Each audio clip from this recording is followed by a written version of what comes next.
And we're live. Oh, look at that. Hey, cleaning business owners. Welcome to another awesome interview with Peter Boland, who has a multi-seven-figure cleaning business. And today I just wanted to, thank you so much for coming on. I just wanted to dive into your story, pretty much just ask about how you got to where you are today. And actually, another thing I'll bring up a little bit later is what I see a lot in these groups and in this industry is a lack of ability to hire the right people, retain the right people, and so on. So just staffing and hiring is one of the main issues that Peter has pretty much just mastered. He has it down to a science. So I'm going to get into that in a little bit later. But yeah, first of all, thanks so much, Peter, for being on. No problem. Thank you very much for having me. So I guess start with the story. For sure. So overall, we started 9 years ago. So I started it when I was, oh my God, probably 24, 25 years old. I was actually doing call centers over in the Philippines and India. Wife and kid at the time, they did not want to move out to India and the Philippines to live. So I made a decision to come back home. I knew I couldn't work for anybody anymore. Like I was just wrecked from it. I didn't want to have people above me tell me what to do. So I started looking in franchise books and deciding what I wanted to like emulate and start. I wasn't going to purchase a franchise because I had like $86,000 in debt.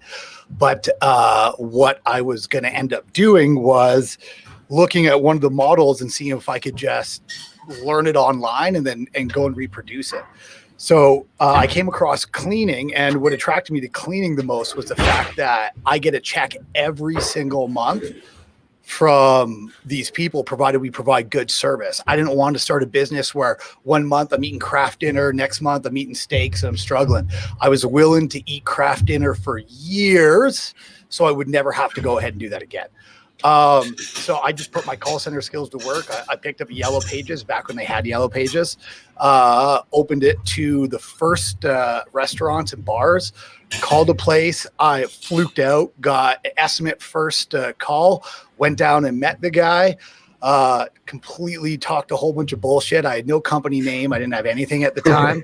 And I gave him a price. We terribly underbid on the price. I had no clue what I was doing. I was about to ask if you knew how to bid. No. I was off by like $500. Right? Like I just threw a whole bunch of shit against the wall and hope some of it stuck. And while we're doing the walkthrough, he's sitting back and he's like, okay, so like what type of broom are you going to use on this floor? I was like, type of broom? I'm like, we're just going to use a broom.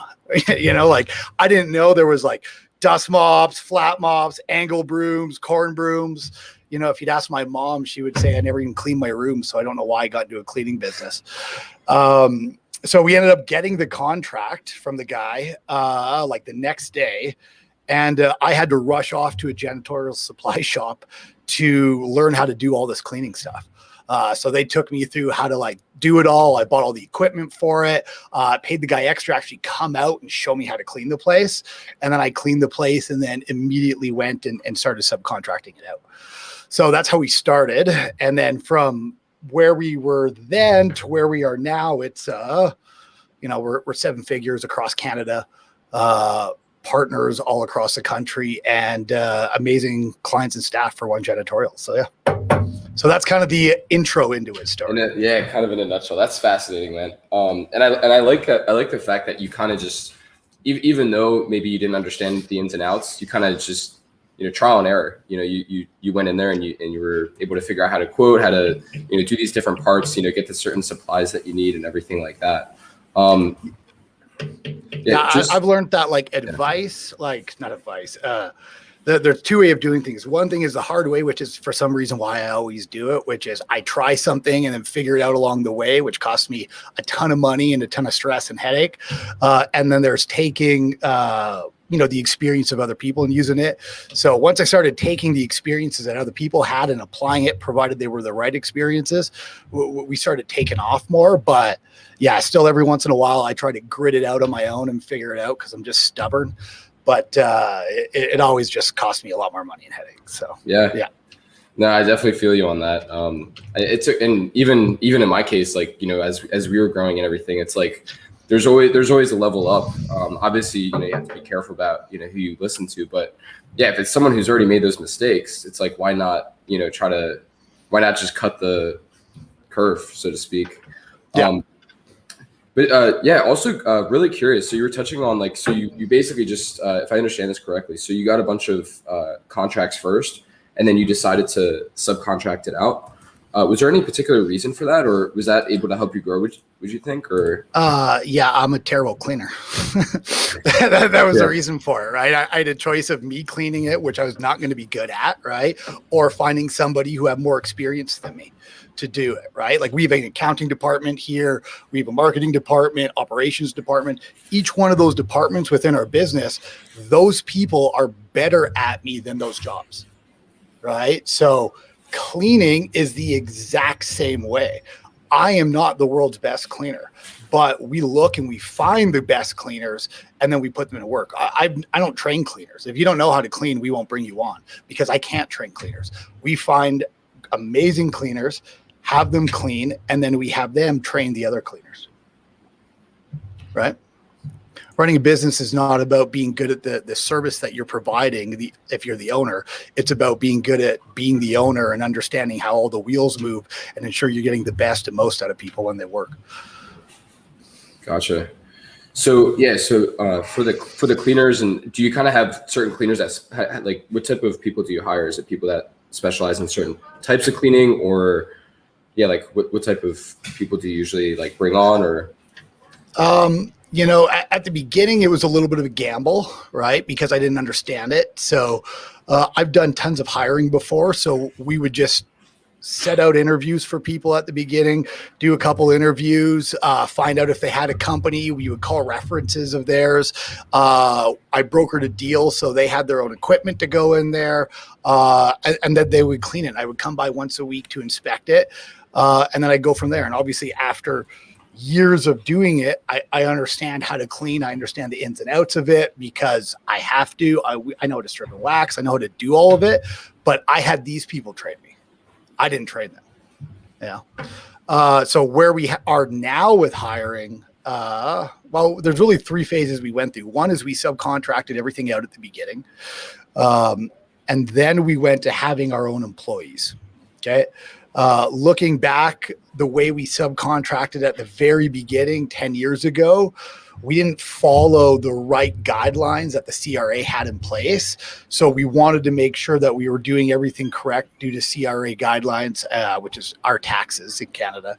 And we hired employees, and we had employee programs, and we started paying twice a week, and doing it all correctly. When we had employees, the way we did the hiring was, actually, this is probably the best way to do it, is we found influential people within an area, in a city. We would bring them on, provided they knew how to clean, and they were great. Hey, Cameron, I'm just in the middle of something. Can you come back later? And then so we'd find these influential people that knew a lot of people in the community. We would bring them on. We would ensure that they had great quality of cleaning, and then we would get all of our people from that group of people. So we would pay them for referrals. They would go out, find people. Does that make sense? That they knew. They would bring them to us, and then we almost had a community of friends of people that worked together and did cleaning. So after the initial ad we put in to find people in a city, we rarely would put another ad in. Everything would be done through those people. So we would just start having more and more people. Right. So if we have 10 employees now I have 10 people to dive into and find people on. Does that make sense? And then we bring on 5 more, and then they have, another 20 people. So it was just this perpetual cycle of referrals that we had from cleaners that made everything easier. Really finding cool. The first one is the hardest one, though.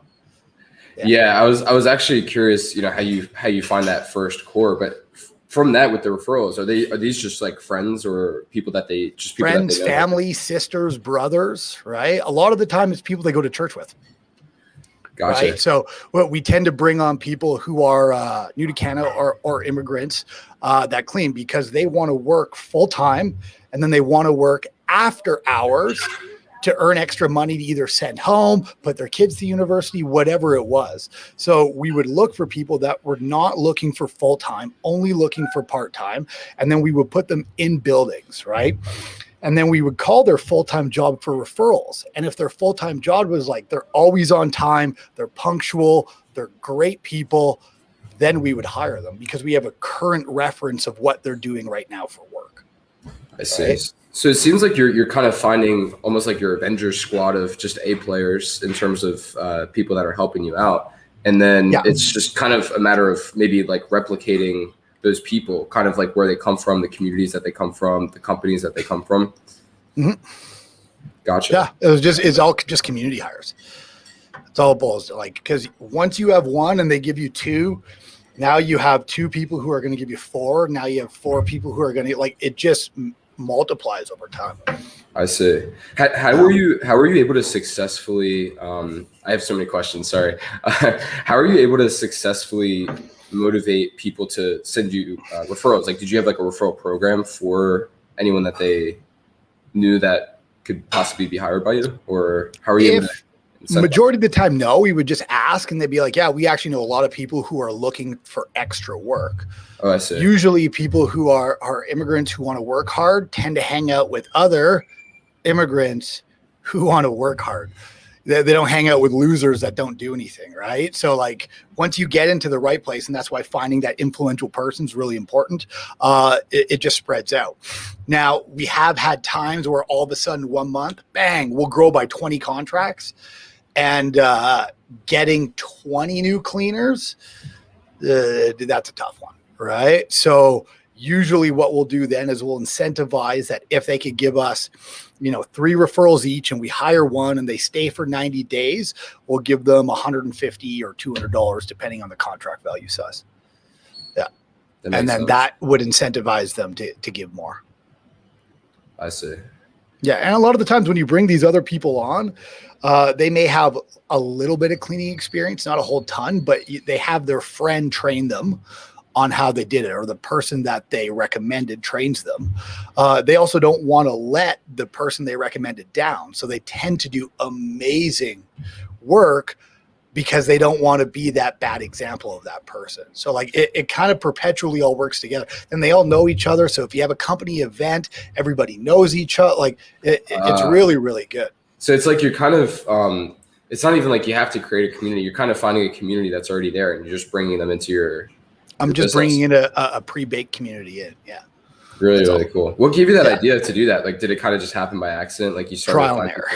Just trial and error. I would hire really bad cleaners and I couldn't figure out why. And then all of a sudden one worked and then I would ask for a referral and then he'd give me some and they were great. And I was like, okay, what's the common denominators of all these things? And then we just found the common denominators and reproduced it across all the cities we operated in. Wow. So kind of going back to, that first hire, let's say someone is starting out, maybe they got a bunch of, like this lady, for example, that I talked to yesterday, she has a bunch of contracts, but she's more so kind of like working in the weeds. She doesn't really have anyone to work with her. What would be your recommendation to find that influencer or, kind of that core person or a couple of people that will perpetuate? Lady has what, 4 or 5 new contracts, you said, right? Yeah, I guess just as like an example, maybe if someone has let's say 4 or 5 new contracts. So whenever I bring somebody new on, I try not to give them more than like $1,000 worth of work right away. Okay.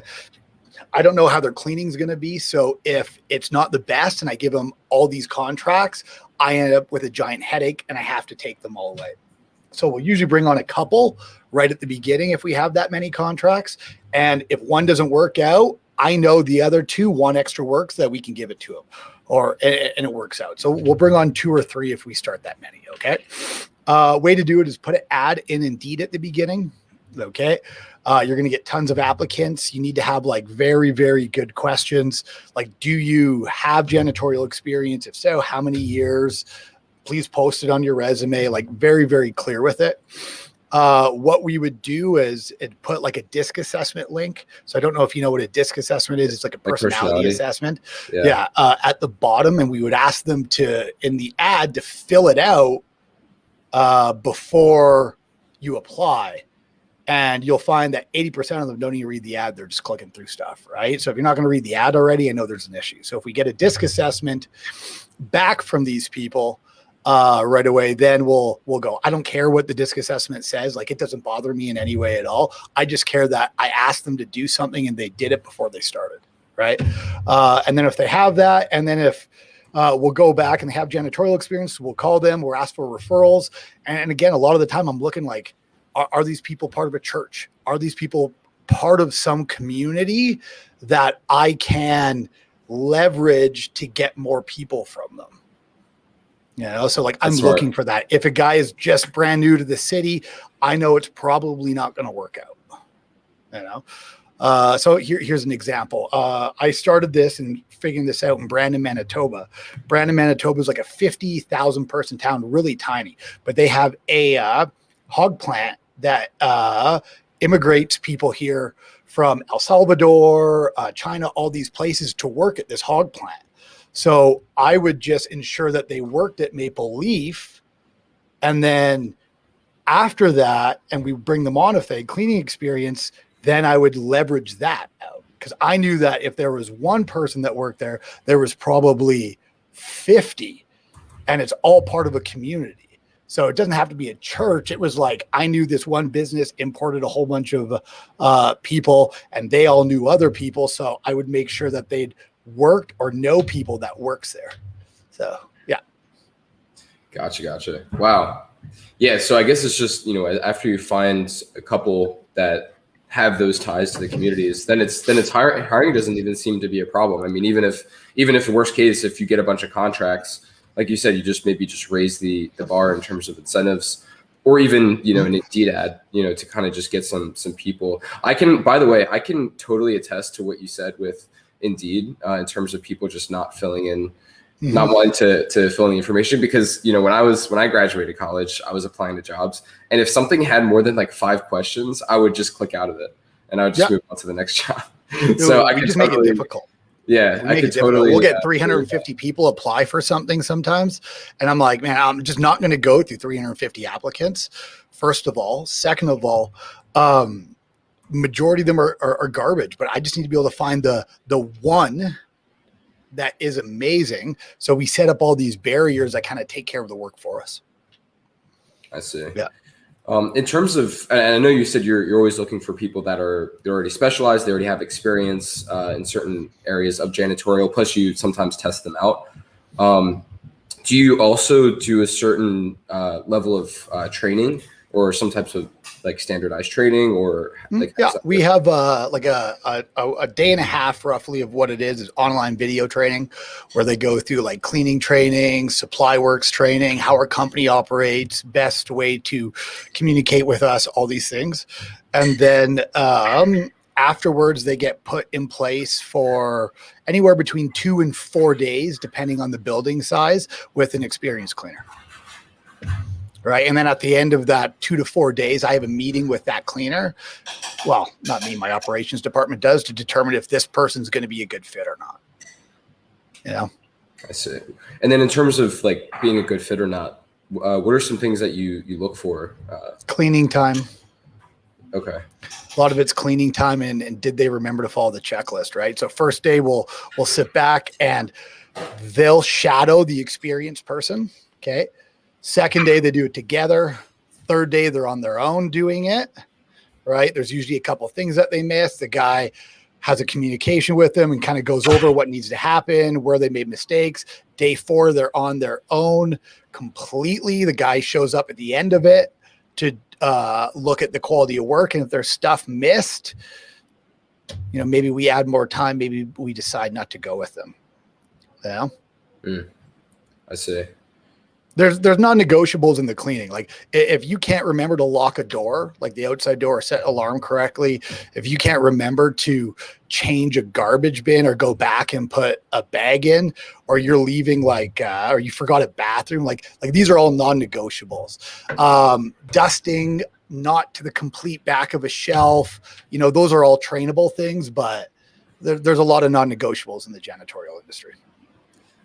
I see. Yeah. So I guess, yeah, from what you're saying, it's mostly, you know, if there's something that's could basically just tarnish your reputation in any way. If, you know, like, I mean, I can't even, you know, I can imagine that if a property manager sees that their place was unlocked overnight or, you know, something, I'm sure that would not go over too well. Yeah. Wow. Really cool. So I guess, yeah. So like someone right now, so if they're looking to hire, so mostly first steps, go on Indeed, create pretty much systemized process front to back, that really just qualifies the people that are going to be applying, and then just try to find people that, you know, have those ties to the community experience. Was there anything else that you'd say? Community experience? I don't talk hourly wages. I talk money per month, right? So, and again, it could change depending on what province or state you're in. Like we have some of our provinces where I could pay people as an employee monthly. And then there's other provinces we have where we have to pay them minimum biweekly, right? But I talk monthly money. So we've never really paid more than minimum wage plus, you know, a touch. We're talking 50 cents, maybe max $1, unless there is a lot of quirks that go into the building. So when I say quirks, we have to have safety regulations. Like we got one contract that's, you know, $30,000 plus a month that has 6 people on site, some full-time, some part-time, but there's tons of safety regulations that go in it, to the point where if somebody like lights a match, a whole town could get blown up. Right. So we have to pay people extra to go into there because they have to be a lot safer. And there's just a lot more that goes on to it logistically. But for majority and the bulk of our contracts, which are 1 day a week to 7 days a week, you know, average of $1,000, it was always just minimum wage. But the way we would frame it to these people is, hey, you're going to make for this building $600. Right. And it worked out hourly to about, you know, minimum wages. So you're going to make $600 a month on this building, right? You're going to be here roughly between this many hours and this many hours. Here's what we need done in the building. So if you give them 3 buildings that are, you know, let's say $500 each, they're making $1,500 a month. So I talk $1,500 a month, not $15 an hour. Do you understand? Yeah, kind of. So like it makes it a lot easier to go, yeah, you're going to be making $1,500 a month on this. And they love it because they could go and do it. They could bring their wife, which cuts the time down in half, right? They would have to go through our training and all these other things. But the power of the janitorial industry for hiring workers is not making them like a Tim Hortons employee where they have to show up at this time and leave at this time. The power of our industry is the fact that we get to go in anytime, usually after 5:30, and we just need to be done roughly by 2 a.m., I say, and they can go in anytime they want to go in and do it. Right. So if they have a kid's soccer game that they want to go attend to, they don't have to be scheduled at Tim Hortons or some coffee place to go work. They get to go to their kid's soccer game and then go with their wife later on to clean, right? It is a lifestyle design where they get to make more money. That's the power of our industry. Wow. Would you say, that lifestyle design, do you kind of bring that up in those conversations a lot? Yeah. Just, you know, them being able to work around their schedule and all that? Yeah, it's part of the training. It's part of the sales pitch with it, but they already know that. Right. Majority, again, like I said, these people have previous cleaning experiences, and a lot of them have experiences with big companies. And with big companies, that's what they're allowed to do. It's these smaller companies that are new that don't quite have it yet or haven't clicked it. So what they end up doing is they try to like jam them in. You have to be here at 5 o'clock, right? And I want full-time employees only because I want to create a culture with these ones. Well, I mean, you could create a culture with part-time employees that have this pre-baked in community, and it works fantastic. And if I have more part-time employees, I'm stronger than if I have a few full-time employees. If you have 3 full-time employees and they're each working 30 hours and you lose one, well, you could give 10 hours to one guy, 10 hours to another guy, but now you're left still cleaning for 20 hours. Okay. If I have 10 part-time employees, each doing 15 hours, and I even have 3 quit, I'm not even close to anything full-time. And the rest of them will be begging for work. I see. So yeah, what would you say is maybe one or two of the biggest common mistakes in this industry for people, how they either hire or how they train and maintain their employees? Because you seem to have a very unique way about going about it. But yeah, what have you seen that a lot of owners do with their employees that just maybe hurts them more than it helps them? Well, they do nothing. That's their biggest problem. Hey, you want to clean? Yeah, sure. I'll clean for you. Okay, great. The equipment's in there. Just go clean. They assume that everybody knows automatically how to clean, right? So we've since doing that, we've moved into more of a partner format, and we've kind of changed the landscape and layout of our business. So now what we end up doing is we partner with smaller janitorial companies, and then we give them the information that they need to develop a world-class cleaning business, and then we actually give them clients too. The biggest mistake that they make when we're coaching them on it is they want to grow. They get contracts from us, no different than this lady you were talking about yesterday. And then they end up losing contracts because they didn't know how to put people in place and they just run themselves ragged. And then they go, oh, it's the people that I'm bringing on that's the issue, right? Well, no, it's your processes to hiring that's the issue, and it's your standard of person, you know? So, yeah. Yeah, and you make it, I think your approach, it's a lot simpler, because it's like, if you can just first bring on a person or two or three that match those qualifications that we talked about, then the rest of your journey as a cleaning business owner is, it kind of just sets the stage and sets the momentum, I guess, kind of. That's kind of the way that I'm looking at it. It's just, yeah, it makes it easy to find them, right? So we have avatars for everything in our business. So like, an avatar is, I've heard it like said a million different ways, but avatar is an exact person that we're looking for.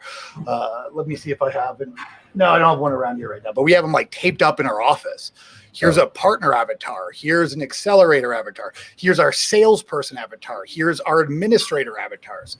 So that when we start looking for these people, we're like, okay, what are we looking for? Oh, here. And if we don't have one for a new position, like we didn't have one for a video editor because we're going to be dumping a whole bunch of content come April 1st. We had to develop an avatar for it, exactly what we were looking for. And then it was like, 20 people applied, and we found the exact right person in like 2 days because we knew what we were looking for. We weren't going through all these interviews wondering, I see. So in terms of creating that avatar, and by the way, I've actually never heard of any cleaning business owner do this, as at least as of yet. But in terms of like the avatar, like how far do you go into, in terms of details of what you're looking for, or is it kind of just a basic level, like for these interviews, just experience level, personality type, things like that? No. I mean, like we go pretty deep on it. So if I was going to pick a cleaner one, it would be like cleaner with a husband and wife couple, or brother that can clean, like brother or sister that can clean with them, influential in the family or has connections to the community, between the ages of X and X. Right. Again, we'll always hire outside of it if we have to, but we look at what we've been successful with, and it helps us kind of narrow it in a little bit. Right.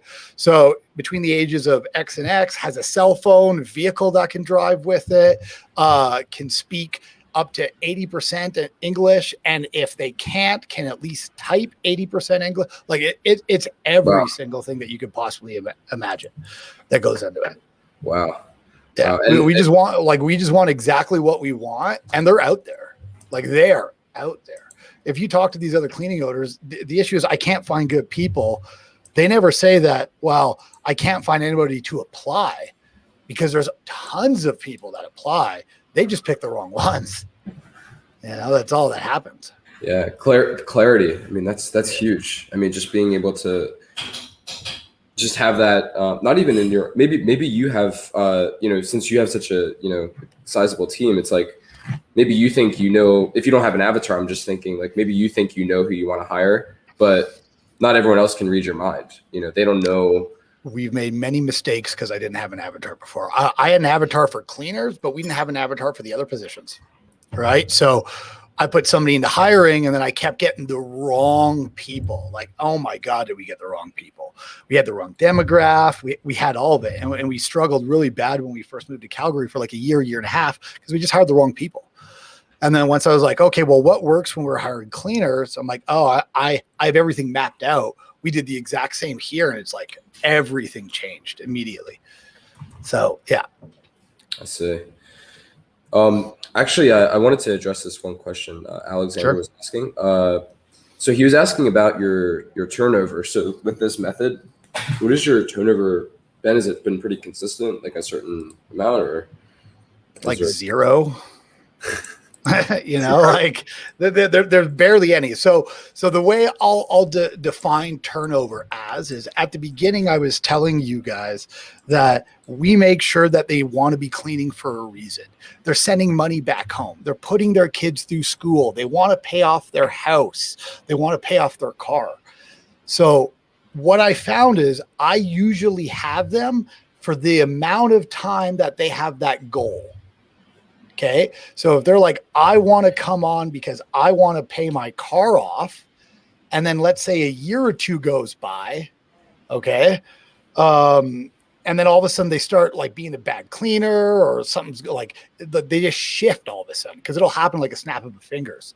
It's usually because the reason why they started is all paid off, and they don't need the money anymore. Because they don't need the money, then they're like, wow, why am I really doing this? They lose it. So usually we'll have them for a very long time. We either burn them out in like a week or two because we just don't feel that they're doing good, or we have them for years. The other mistake I made was I would overload them at the beginning. So I'd be like, oh, we got a good guy, building, and they would just burn out. So that's why we started max at the beginning, $1,000, and then we progressively leveled them up over time. Yeah, instead of kind of just giving them all the hours, all the jobs at once. Yeah. I see. So he's also asking. This is so valuable. I don't know if you realize how valuable this is, but this is incredibly helpful. So I think it was, let's see. Oh, Alexander. So yeah, he was just curious. What is the minimum wage where you service up in Canada? It depends on provinces. So when I started, minimum wage was like $7 an hour, $8 an hour.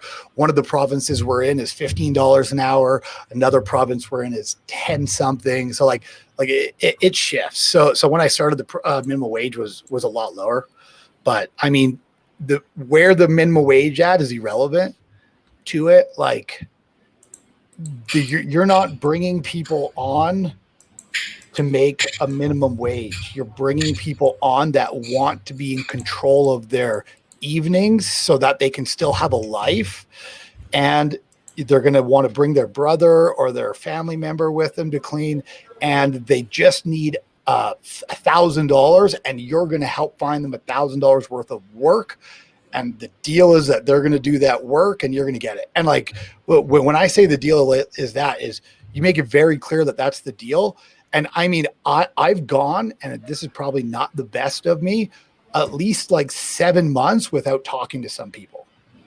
They're just in a building, cleaning. I'll show up once a month to ensure that the cleaning's going good.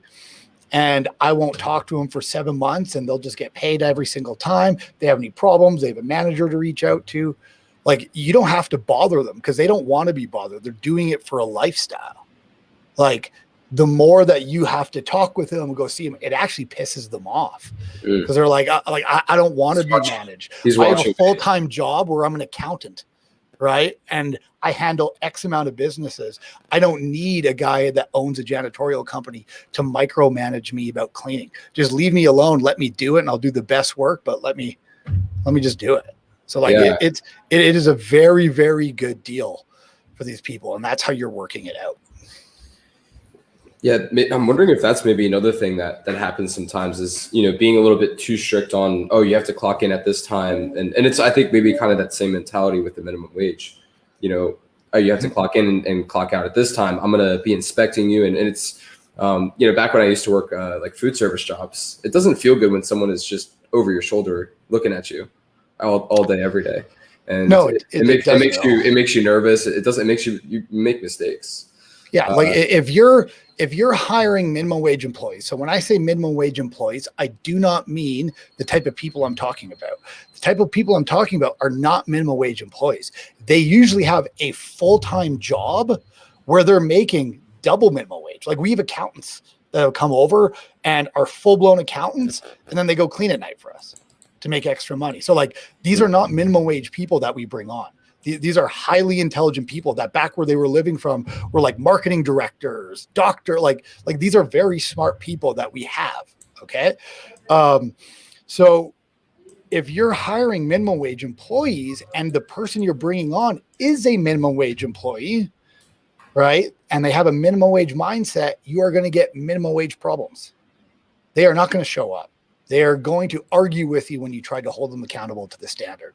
Right? They have problems in their life. They are not good people to be around, and your company will eventually be affected by it, period. So what people usually do is they bring these $15 an hour people on that are problem people. And then they go, oh, the issue is I'm not paying these people enough, so I'm going to pay them more. Well, you could pay somebody with a $15 an hour mindset more. It doesn't mean you change their mindset. You're just paying them more money to still create problems. It's not a money issue. You understand? That makes a lot of sense. If someone were to, if they have an opportunity with a $15 employee, maybe they seem to check a lot of boxes. Do you think it's possible to shift that mindset, or should they just not ever even consider that, and then always go after those with a full time? So a mistake I made when I came out here to Calgary and I shifted the whole business model around was I was like, you know what, I'm going to bring people in who have great standards and are hard workers, and I'm going to educate them up to where I need to be. It was a disaster, right? It was taking too long. It wasn't working, and I couldn't figure out why. And then we brought in an accountant, right? Accountant's actually one of our partners and one of our cleaners too, by the way. That's the accountant for me here. We brought her in and I was like, okay, I'm going to teach you how to do QuickBooks. And she's like, just give me the passcode. I'll figure it out my own. And then she just whipped everything into shape within a month. And I was like, oh, I'm trying to train people up when there's already people out there with pre-baked skills that I just got to bring on. Yeah. So that's how you should look at it. Maybe they have the mindset, maybe everything's great, but you're going to have to dedicate a lot more time to that person. And all my time, all I wanted to do was just go and sell. Period. Yeah. And maybe it's tempting to try to find, whoever's going to cost the least, but in the long run, you're just costing yourself a lot of time and resources in terms of, training and a lot of headache and stress. Yeah. I burned millions doing it, millions in 1 year. It was ridiculous. Real money and real growth. It was retarded.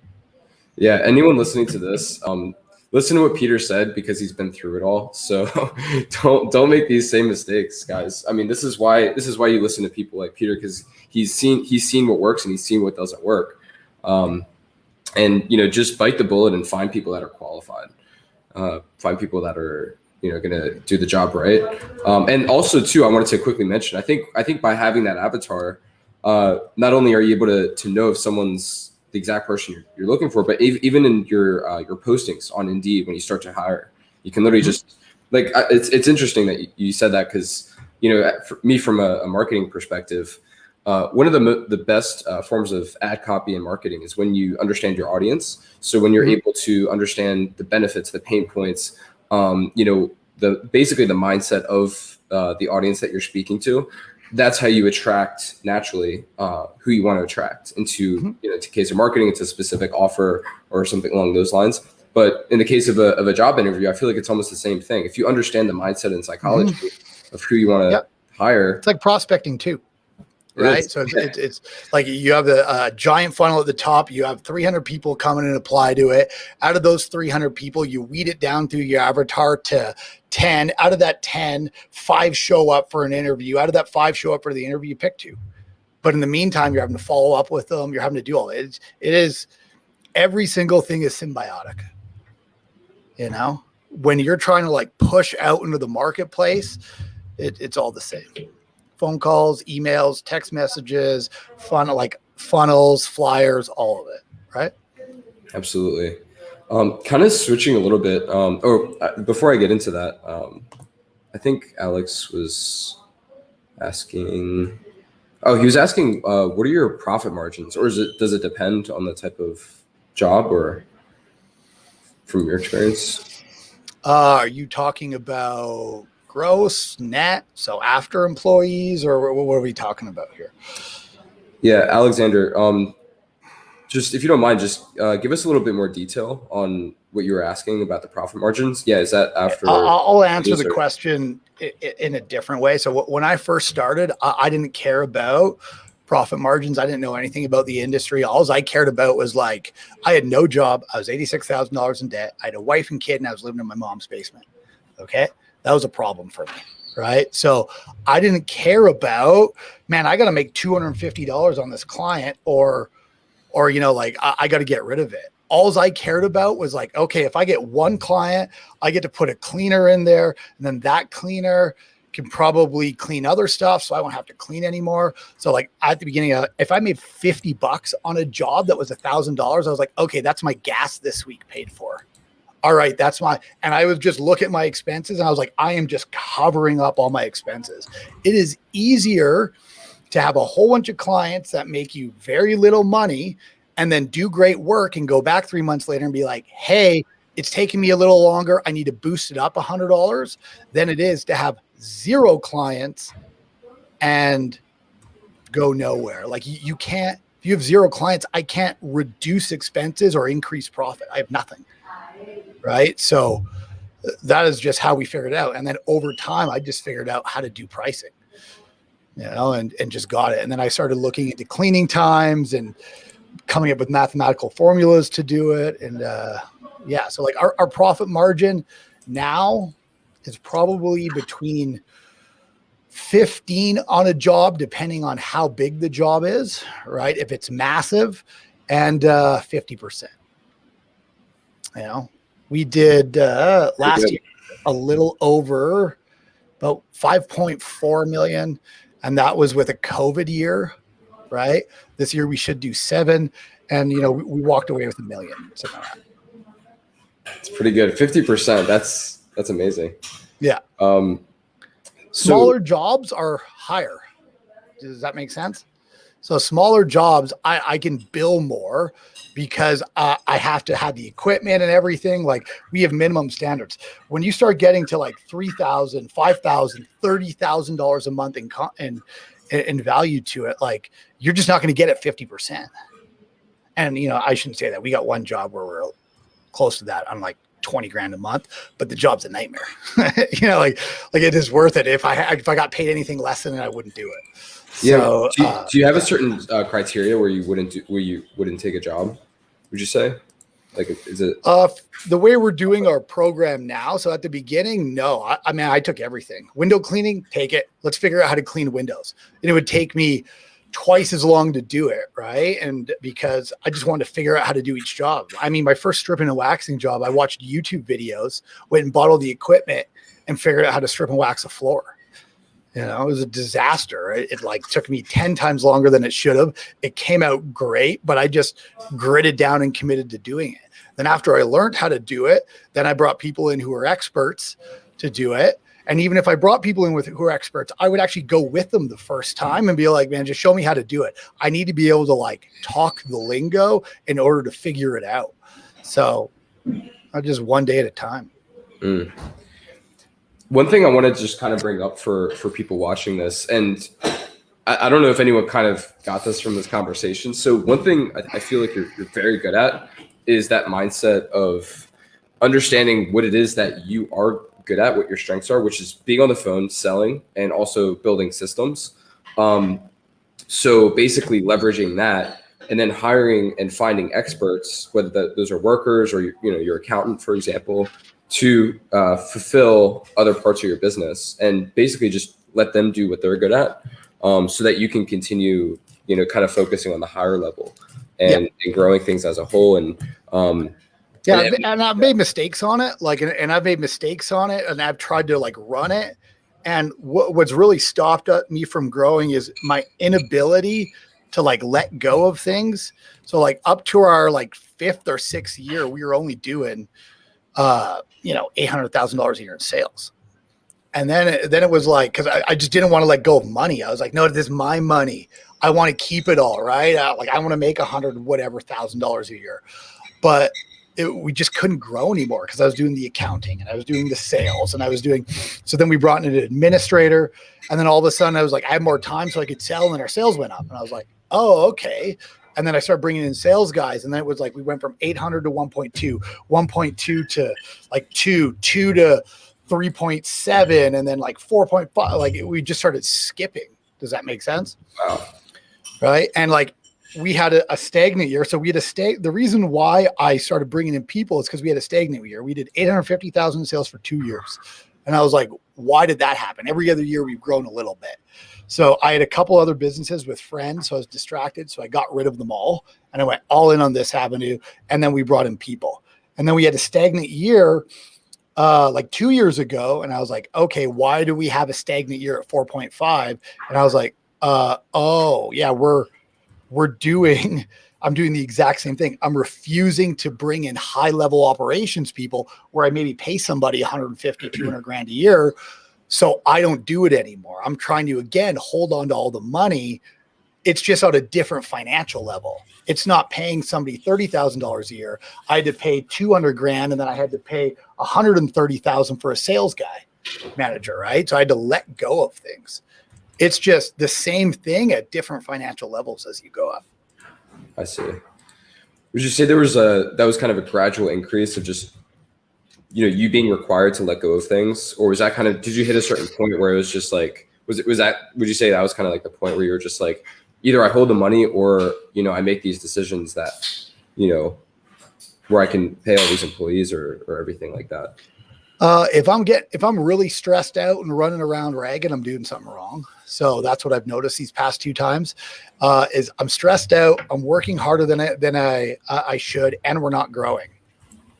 Okay. So if I'm doing that, it's because I'm doing something wrong. And to be brutally honest, every mistake we have here in this company is my fault. I'm the leader. I take accountability for it.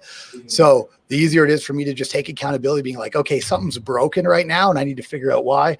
Then I'll sit back and champ through books. Whoa, right here. I'll champ through books. This is Principles by Ray Dalio.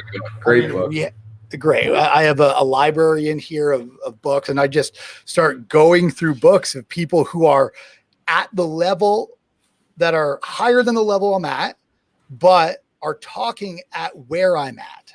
So a big thing that I see when people start listening to a coach is they'll look at a guy like Tony Robbins, let's say, and he'll say things like, oh, money doesn't matter. And like, it's about your purpose in life. And I'm like, yeah, well, money doesn't matter when you have $1 billion, right? But there was a time when you were small and didn't have any money. And guess what mattered?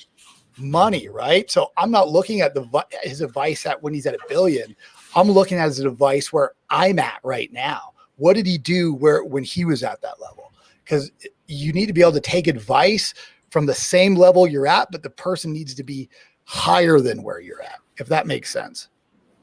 That makes perfect sense. And I admire your constant ability to just self-educate. Because like, let's be honest. I mean, we get into business for profit and all that, to create impact and all that. But it's also a personal journey. What you do in your personal life and how you grow as a person is how it's going to reflect in your business. And especially for someone like you who has all these employees, all these, contracts riding on, your company, your ability to make decisions and learn from the best. Yeah, man, it was hard to let go. It was hard. Like up until 2 years ago, you asked me about any single client, I'd be like, oh yeah, that person's this person. Here's what they like, da, da, da. Like I knew everything about them. Now, if you ask me, I'm just like, I'll walk out and somebody will say something about a client. I'm like, well, who's that? I don't even know who that is because I don't know, man. We have hundreds upon hundreds upon hundreds of clients, right? I just make sure that department is servicing them correctly, following through on them. But I can't remember, 2,000 people's names anymore and what they like, right? We have a CRM for that. And we have a team that's devoted to giving them what they need and want. Right. So letting go of it, but still understanding what goes on in the company is a very big balance for me. I see. And then in terms of those teams, I know I'm asking a ton of questions here, but shoot. So in terms of those teams, how are you able to, I know you said before, you're kind of speaking in terms of, the monthly revenue and all of that, but I mean, do you have a way of just constantly setting that vision and for your company to basically allow them to do what they're good at, but also, continue to stay motivated over time? Yeah, we got like core values on the walls. We have writing on the walls in other areas. And they're like my favorite sayings. Like my whole body is tattooed with specific sayings about stuff, like to remind me of what I'm trying to do. So we have those things. And then every morning we have an 8 a.m. kickoff. Okay. So 8 a.m. usually what happens, we'll go in the sales room, we'll sit around everybody. Well, actually we'll stand, but now with COVID, we're doing it video like this, which is annoying, but we'll go through everybody's wins. Hey, what did you do yesterday? That was a win. I closed 2 client tickets and we did a successful strip and wax. Great job. What did you do as a win? I sold $13,000 in clients. Great job. It's just 1 or 2 things from everybody. No negativity. I don't want to hear I got hung up 150 times on. I don't want to hear, I got yelled at by this person. I don't want to hear any of it. I only want the wins. Like we could deal with the problems throughout the day, but at the beginning, I only want W's for everybody to hear. Everybody claps for them afterwards, and then we get to work, right? And then once a month, I do a full half-day training seminar of things I want to train them on, vision, goal setting, or whatever. And we also do lunch with everybody in the office, and we go over like awards. So we have trophies for the awards for the previous month, whoever did the best in sales. We have awards for our service team. We just do that every month. And then obviously we have incentive bonuses and other stuff. I see. Yeah, it's a lot of positive focused, I think. A lot of this stuff. It's, focusing on the wins, the success. Especially when you're in sales. And you're in sales and you're making 150 phone calls and you're getting 3 appointments. And that means on 147 calls, you got your teeth kicked in. It's nice to only talk about the good stuff that you did, not the 147 calls where it went sideways. Yeah. Yeah. And you started doing cold calling. I mean, I started doing cold calling. It's definitely not easy, man. God, no. I started working with restaurants, man. That was my first industry. Yeah. Cause I was like, oh my God. Like, I worked in the food service, throughout college. And I was like, I know the industry, I can talk to these people, but yeah, boy, was I wrong. No, it's, I did my first cold call when I was 12. My dad ran a little call center in Brandon, and he needed people to help ID votes. So we call people who were voting, ask them who they were voting for. So he was like, hey, get on the phone, you're IDing votes. So like I started cold calling when I was 12, and then I was 13. He put me on other stuff, and I've been cold calling since I was 12 up until I was, well, I guess now really. Now we just got a little call center in the back. So that experience that I had with running call centers and working in call centers has completely shaped how I run business here. The number one thing anybody should take from this is, yes, the hiring program is great, but if you're starting, you need to master selling. There's marketing, there's all those things. It's all great, bringing in leads. They're all symbiotic to selling. Because if you give somebody who's new 2,000 leads of great janitorial contracts, and they don't know how to create a proposal, present their product, build value in it, follow up over time, and push on the close, you're going to go nowhere with it, and they're just going to blame the client. Preaching to the choir, man. That's so true. Yeah, I'm wondering, so in terms of bidding, quoting, mastering your sales process, do you think that's more of just kind of people just doing these calls and just kind of learning trial by fire type thing, or maybe certain trainings, or? The issue that I have with training, like we're creating some type of sales training program right now, and a lot of it's for our partners. So it's a big part of what we're doing right now with the videographer and everything. Because we want our partners to go out and be successful without us. Like we subcontract our jobs to other people, but part of the deal is we give them sales training so they could grow their own companies without us. We don't take a percentage of it. We just want them to be successful. Our whole market is going to be North America soon. So I don't need to grind real deep on one location and get upset if we train partners how to sell and they go steal some of our contracts. We're just going to go wide, not deep. right? But I mean, I would recommend learning from somebody who's done it in the industry. Like me learning this industry was different than just the call center stuff that I did. Right. Like you got to learn from the industry, because if you're learning from somebody who did cold calls for car sales, let's say, it is just not the same. And you're going to have to take their data and then transfer it to janitorial. But if you don't know what works and what doesn't work, it's a real bad like learning curve to it. It's been really difficult. Like I pay a coach $40,000 a year to sit down with like for 4 hours. And I've had other coaches and they give me all this data for me to take into my business, but they don't tell me how to apply it to the business. They just tell me, here's what a company structures are like. Here's what it looks like. I need to figure out how to change it to my industry. That is very difficult.